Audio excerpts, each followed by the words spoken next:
정말 중요한, 이거 정말 다들 모르시는 분들도 많으실 것 같은데, 예민한 전자제어 장치에 손상을 줄 가능성도, 그것을 예방하기 위한 FM 정석대로의. 안녕하십니까, 미스터 깡입니다. 오늘은 예고해드린 대로 이 장비에 대한 리뷰를 해볼 생각입니다. 이 내용이 너무 길어요. 이 영상을 몇 번 시도해봤는데 다 설명드리기는 너무 지루하실 것 같고 핵심적인 부분만 좀 말씀드리도록 하겠습니다. 이 장비의 명칭은 지금 슈링크 머신이라고 합니다. 저도 지금 물어보고 지금 확인하고 알려드리는 건데, 이 명칭부터가 좀 애매했죠. 지금 현재 슈링크 머신이라는 이름으로 사용되어지고 있다고 합니다. 핫박스와 함께 우박 현장에서는 가장 기본적으로 보유하고 사용하는 장비인데요. 국내 시장에서는 사실은 여러 가지 이유로 효용성이 많이 떨어지는 장비입니다. 이 장비의 용도는 덴트를 복원해주는 기계가 아니고요.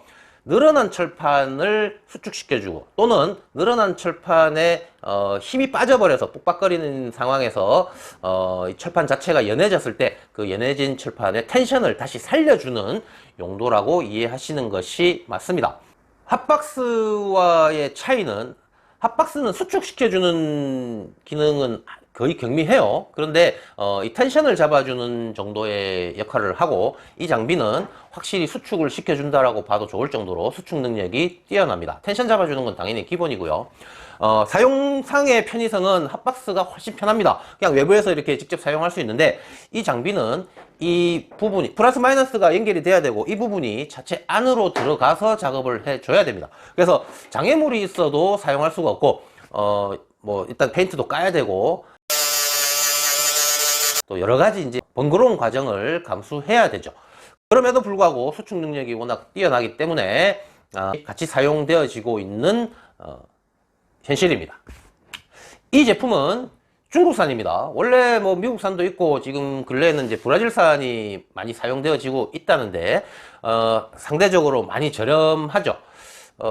브라질산이 대략 한 1,500불, 그러니까 한 150만원 내외에서 구입할 수 있다라고 보면, 이 제품은 23만원 정도에 구입할 수 있고요. 관세까지 포함해도 27, 8만원이면 구입할 수 있는 제품입니다.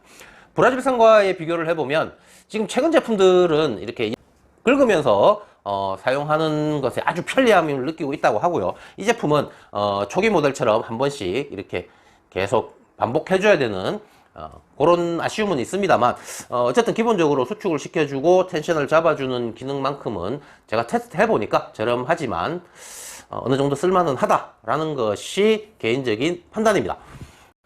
일단 먼저 사용법을 먼저 확인하시고 다시 주의사항 말씀드리도록 하겠습니다.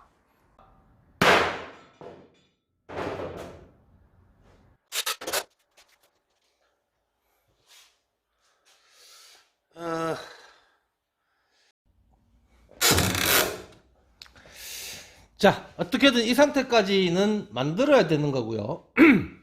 이 보시는 것처럼 꾹박꾹박 하는 상황이 되었습니다. 확실히 늘어나는 게 보이시죠?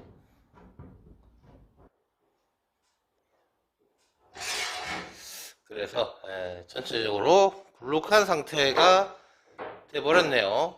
자, 이제부터 이 늘어난 철판을 수축을 시켜줘야 복원이 되는 거기 때문에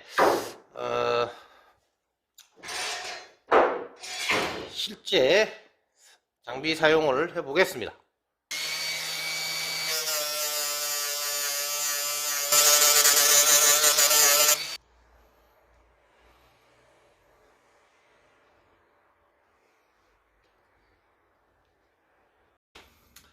자, 버튼 사용법을 볼까요? 전원을 키면 숫자가 나오는데요. 이 보시는 것처럼 스틸은 로우에서 5까지, 알루미늄은 5에서 하이까지라고 이렇게 안내가 되어 있는데, 철판의 굵기, 두께에 따라서 좀 조절해서 쓰는 겁니다. 처음부터 너무 세게 하지 마시고 낮은 것부터 시작을 해서 테스트를 해보는데, 제가 사전에 테스트 해본 내용으로는 지금 이 정도가 적당한 것 같아요. 이 강도를 조절해서 사용을 하게 됩니다. 자, 이렇게 늘어난 부위에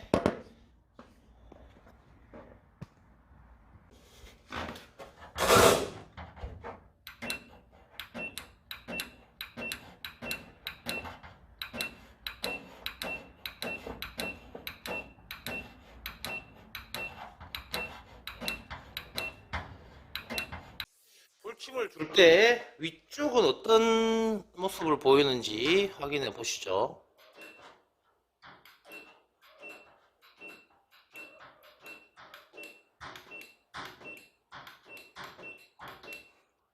이렇게 볼록볼록볼록 하는 느낌의 움직임이 발생을 합니다. 자, 지금 상태가 이제 불침을 준 건데 한번 또 펀칭을 해볼까요?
자, 사용법은 그와 같습니다.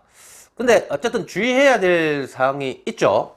일단 가장 첫 번째, 이 부분을 세팅을 해서 이 색이 강도를 조절해서 사용을 하셔야 되는데 정상적으로 이렇게 쓸 때는 약간 볼록볼록볼록 하는 현상이 나옵니다만 충분히 정상적인 범주이고요. 수습이 가능합니다. 근데 너무 심하게 이렇게 세팅을 높게, 지나치게 높게 했을 때의 상황을 한번 보시고 가시죠. 자, 이 수치를 좀 높게 했을 때, 심하게 했을 때 어떤 현상이 벌어지는지를 확인해 보겠습니다.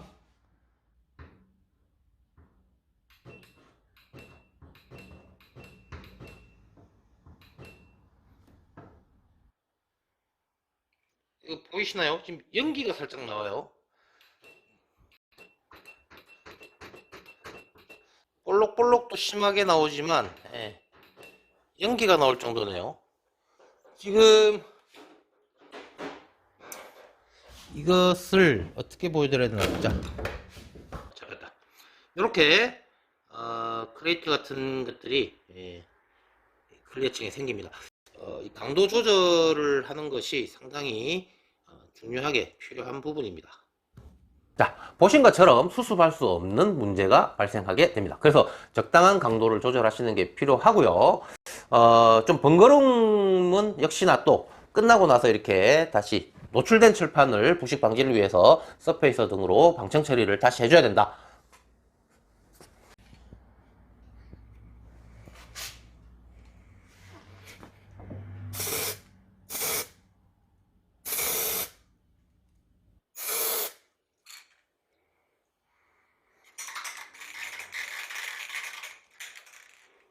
그렇지 뭐 번거로운 부분이지만 꼭 필요한 부분이기도 합니다. 그리고 정말 중요한, 이거 정말 다들 모르시는 분들도 많으실 것 같은데 정말 중요한 문제가 하나 있습니다. 이 장비는 플러스 마이너스가 차체에 연결돼서 순간적인 쇼트를 주는 장비예요. 그러면 일반적으로는 뭐 크게 문제될 건 없는데 예민한 전자 제어 장치에 손상을 줄 가능성도 분명히 있습니다. 이 일반 공업사에서 판금을 하는 현장에서 스폰 용접기를 통해서 판금들을 하는데, 이때 보통은 그냥 하죠. 보통은 그냥 해도 뭐 별 문제가 없으니까 그냥 하는데, 정말 간혹이지만 전자제어 장치에 손상이 발생하는 경우도 있습니다. 그래서 그것을 예방하기 위한 FM 정석대로의 작업 방식은 일단 첫 번째, 뭐 배터리를 탈거를 한 상태에서 작업을 하는 것도 하나의 방법인데요. 이 배터리를 탈거를 했을 때 또 대부분은 별 문제가 없지만 경우에 따라서는 뭐 세팅 값을 다시 설정을 해주거나 아니면 오류 메시지가 뜨면서 리셋을 해줘야 되는 고급차들의 경우에 그런 일들도 생길 수 있습니다. 그래서 배터리를 탈거하는 것도 방법이지만 그런 문제 때문에 이것을 해결하는 방법은 프로텍터라고 하는 그 전자 제어 장치, 전기 장치를 보호해주는 프로텍터를 배터리에 물려서 쓰는 것이 하나의 방법입니다. 사실은 제가 지금 주문을 해 두었는데 아직까지 도착을 하지 않았어요. 그래서 이것을 사용하는 거 또 제품을 보여드리지는 못합니다만 나중에 뭐 쇼츠 영상 등으로 소개해 드리도록 하겠습니다. 정말 중요한 부분이에요. 그냥 무심코 막 쓰다가 이게 전자제어 장치에 손상을 주었을 때 정말 좀 사고 처리가 좀 난감한 경우들이 생길 수 있습니다. 그래서 꼭 주의하시고 사용하셔야 된다는 거 말씀드리겠습니다. 초보자분들이나 이 제품에 대해 호기심을 가지신 분들께 도움이 되셨기를 기대합니다. 여기까지 하겠습니다. 감사합니다.